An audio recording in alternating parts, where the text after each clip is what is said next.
Hello friends, welcome to software engineering channel. क्या हाल चाल है आप लोगों का। आज का जो हमारा टॉपिक है, topic number 1.3.8 computer system, chapter number 1।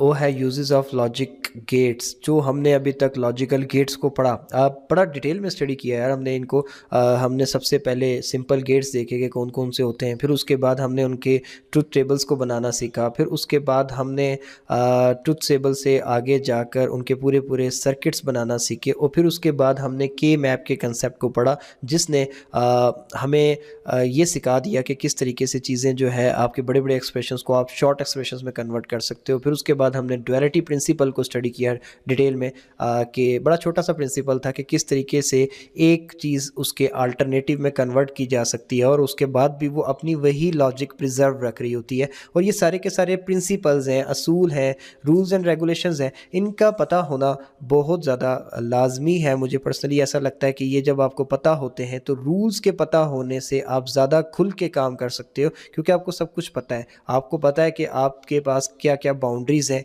क्या क्या लिमिटेशंस हैं। तो जब आपको एक प्ले ग्राउंड दे दिया गया है और मुकम्मल तौर पे आपको उसकी बाउंड्रीज बता दी गई हैं, तो आपके दिमाग में डर नहीं रहता कि अब आप ये ठीक कर रहे हो या गलत, क्योंकि आपको पता होता है कि आप क्या कर रहे हो। तो मेरे ख्याल में इन सब चीज़ों का पता होना लाजमी होता है। तो अब हम एक आखिरी टॉपिक को देखने जा रहे हैं। आल दो कि अगर हम देखें कि यूजेस ऑफ लॉजिक गेट्स के बारे में अगर हम बात करें, तो लॉजिकल गेट यार देखो हर जगह यूज़ हो रहे हैं। अगर हम ये कहें कि यहाँ पे होता है, यहाँ पे नहीं होता, आपकी जितनी भी आजकल की एडवांस डिवाइसेस हैं, डिजिटल डिवाइसेस हैं, आपकी इलेक्ट्रॉनिक डिवाइसेस हैं, इलेक्ट्रिकल डिवाइसेस हैं, कहीं ना कहीं किसी ना किसी सेंस में उनके अंदर लॉजिकल गेट्स की एक कोई ना कोई एप्लीकेशन लाजमी है। तो लेकिन फिर भी ये टॉपिक है आपकी बुक का, तो हम इसको देखेंगे, ज़रूर कवर करेंगे, और कुछ चीज़ों को डिटेल में, कुछ चीज़ों को फास्ट फॉरवर्ड करके पढ़ेंगे।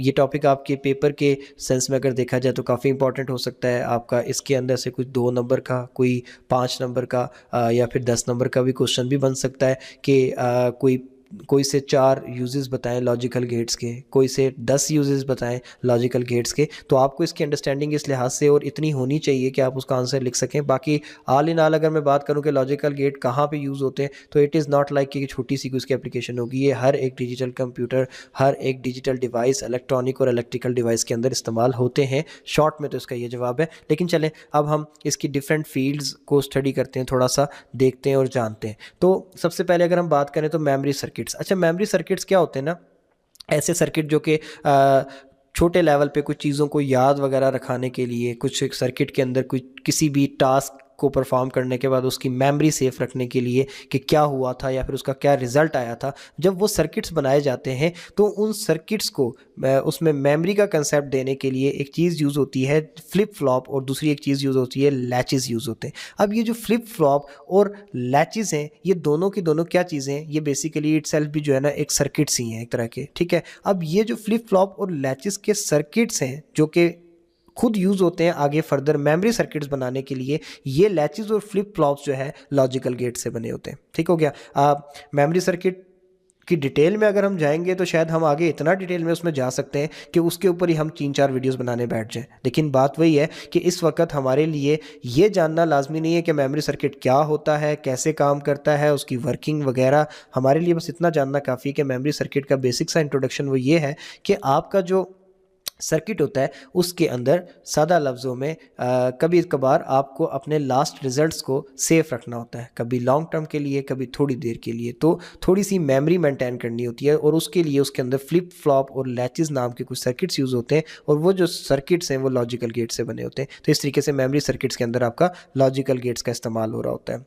फिर क्लॉक सिंक्रोनाइजेशन का क्या कंसेप्ट होता है। देखिए, जो आपकी घड़ियाँ होती हैं, आजकल तो हमारे पास चाइना की घड़ियाँ आ रही हैं जिसका कंसेप्ट होता है यूज़ एंड थ्रो टाइप का, कि हम 200-250 की 500 रुपए की एक घड़ी लेते हैं, उसको कुछ अरसा इस्तेमाल करते हैं, और उसके बाद या तो वो घड़ी ख़राब हो जाती है या फिर हमारा उससे दिल भर जाता है तो हम उसको फेंक देते हैं।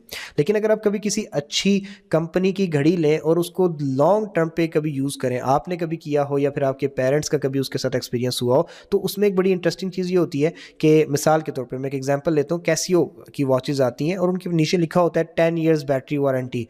अब वो लिटरली 10-10 साल तक उनके सेल ख़त्म नहीं होते।